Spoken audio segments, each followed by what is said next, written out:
Hi, I'm attorney Stuart Sandweiss, and I'm here to talk to you today about what do you do if you owe money to the IRS. You know, a lot of times people get behind on taxes, whether it be income taxes because they didn't file their return, they wind up owing, or they didn't have the money, they didn't pay it, and then the IRS comes looking for them sometimes 2, 3, 4, 5, 10 years later.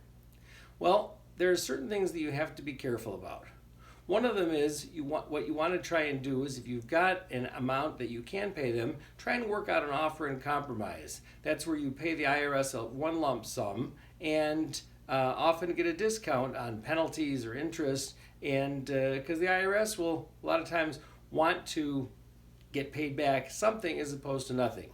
Another thing that can be done is what we call an installment plan. That's where you make an agreement with the IRS to pay monthly payments over a certain period of time, and it saves you from having your wages garnished or having your property levied, meaning that the IRS puts a lien on it.